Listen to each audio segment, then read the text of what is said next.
Hey everyone, Carrie back here with Family eBiz, where we help families start and scale their online businesses, giving you strategies so you can be successful and find freedom in your life to do what you're called to do. We have just this, I think this is our second episode. We are in the middle of a series on consistent sales. How do you make consistent sales? And today we are going to talk, last time we talked about it's not the traffic, it's your sales conversion. And hopefully, if you didn't get that, go back. Some of you do need more traffic. I understand that. But some of you need to rework your sales pages or your events or whatever you're using to sell your product. Today, we're going to talk about stop guessing how to sell, or more importantly, what to sell. I want to help you find the right buyers for your product. Now, if you have not shared this with someone, would you take just a minute and share this with one person and leave a comment wherever you're listening to this? That would be awesome. Now, let's talk about this. Not everyone is your customer. In fact, the fastest way to fail your business is to try to sell to everyone. We don't want to lose anyone. Maybe that person will buy, maybe that person will buy. So I'm going to try to sell my product to everyone. You see, businesses thrive when they know exactly who their buyers are. They create products and they market those products just for that segment of the world, of the audiences out there.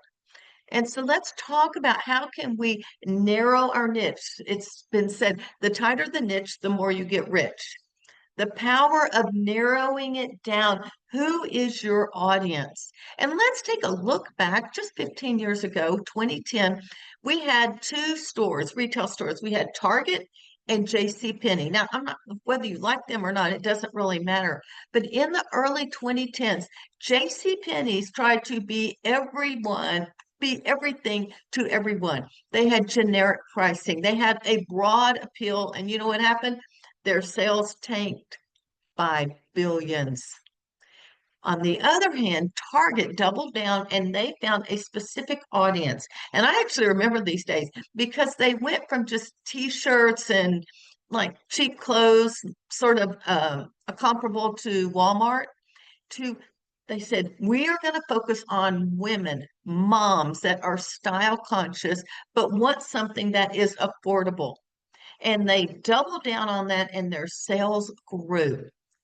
You see, they knew the power of finding and narrowing their niche.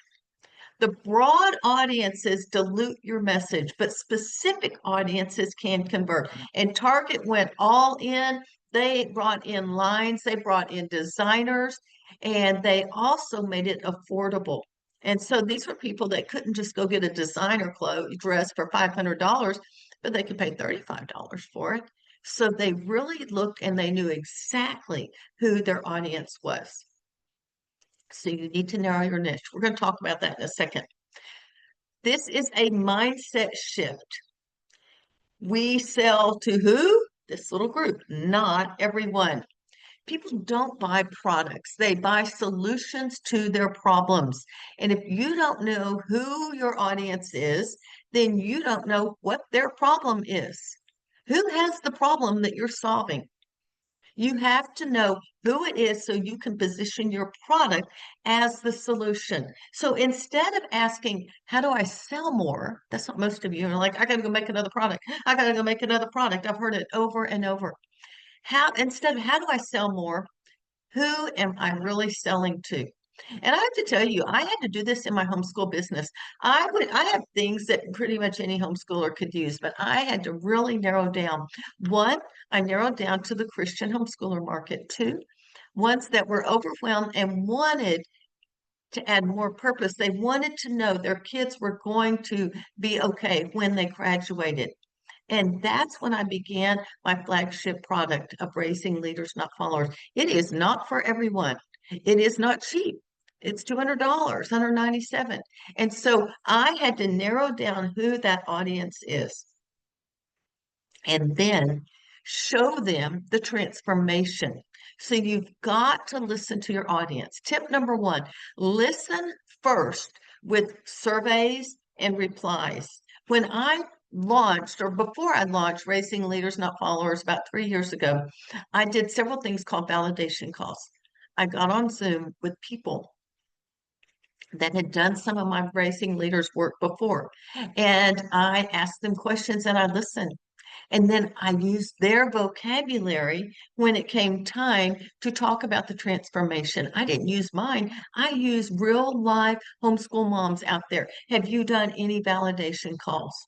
How could you do this? You could start a 2-question survey. Super simple. What's your biggest struggle right now with losing weight, with budgeting my money, with getting my kids' attitude in line? What is your biggest struggle? What would solving that mean for you? Those were just 2 of the questions that I asked. If you get answers to these questions, that is a gold mine for you to be able to convert your readers, your listeners, your watchers into buyers. You want to use their language and just let them reply to an email or set up a quick little Google form. Let them answer the question. Excuse me.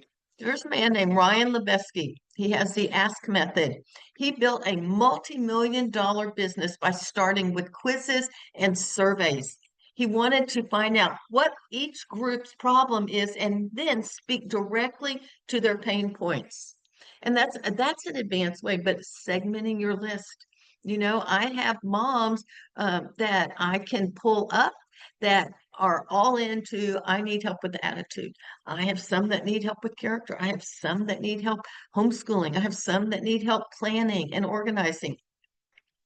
When I segment them or tag them in Aweber, then I can send them specific emails specifically to their pain point. And that's what Brian Levesque did. You see, when you understand their pain point, your webinars and your sales pages practically write themselves. You can really, especially on a webinar, I mean, I start out on my webinar first thing after I've entered, it said, here we are, and here's what we're going to do. Quick win. I find whatever their pain point is, and in 5 minutes, I give them a little activity that they can do, that they can get a quick win. If you don't know that activity, then you need to start using it immediately. So first, you want to listen first with surveys and replies. Number 2 tip, create a simple customer profile. Now, I highly encourage you to know your customer inside out. But for those of you that are just starting, or maybe you're going to go a different avenue, 3 to 5 traits. Don't overcomplicate. You want to find out who your best buyer is, and some things you might just, what's their age? What's their family situation, their work situation? What is their biggest frustration or challenge? And what transformation do they want to see in their life, in their work, in their family, wherever? Henry Ford, who founded the Ford Motor Company, he built the Model T. He did not build it for every family in the United States. Rich people, I guess they could go buy a Cadillac or whatever was out there, a Rolls Royce. He didn't build just a car. He built a car for the average American family.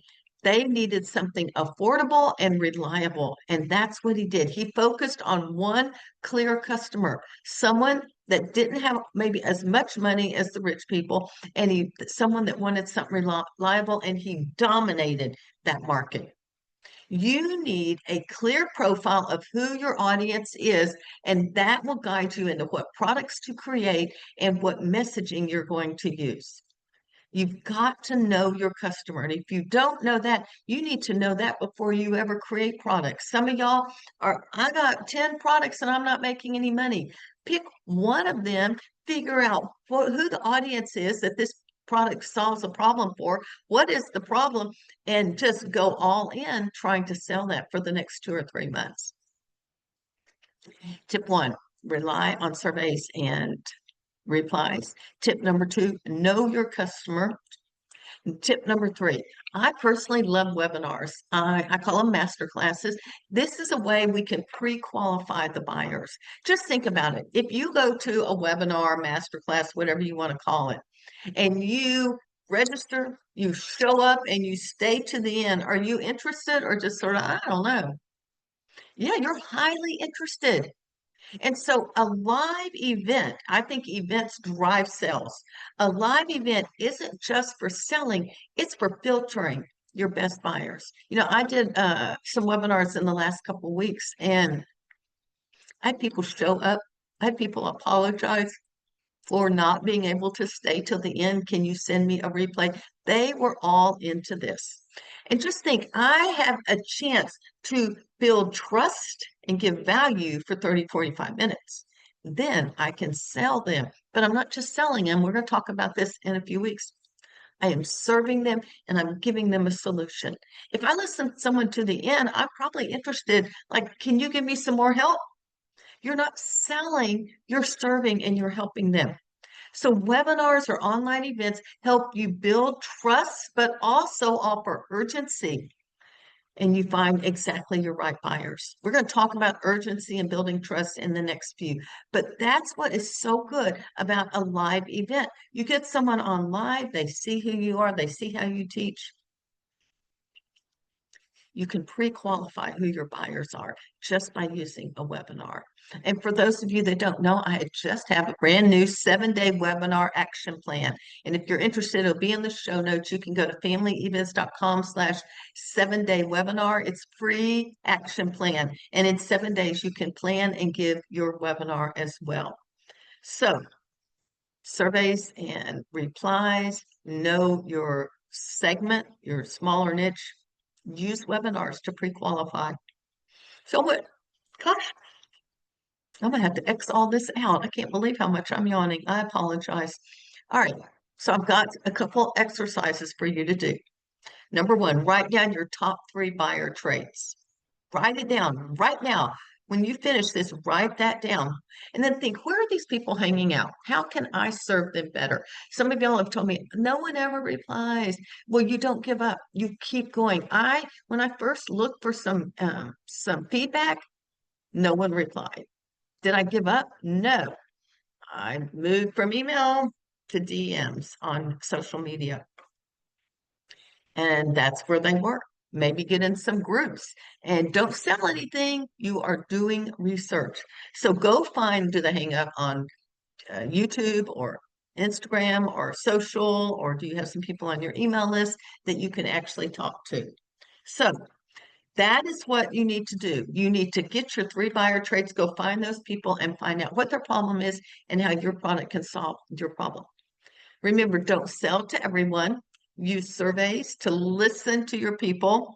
Use a simple profile and use webinars, or create a simple profile. Use webinars as a buyer filter.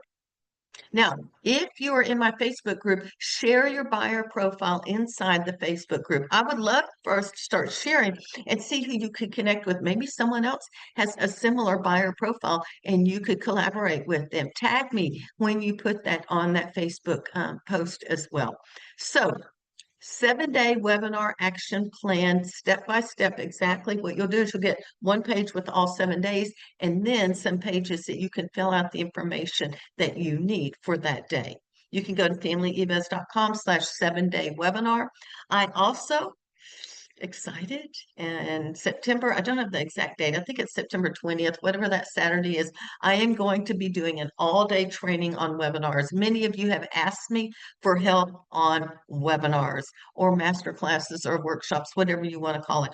I'm going to show you why it works, how you use it, how to set up your webinar, different kinds of email and follow up as well. You can go to familyebiz.com/VIP webinar and go ahead and sign up for it. I'd love to get to know you. I would love to help you. I would love to help you increase and be able to finish strong in 2025. Get consistent sales. Hey, I am Carrie Beck with Family eBiz. We'll talk to you next time.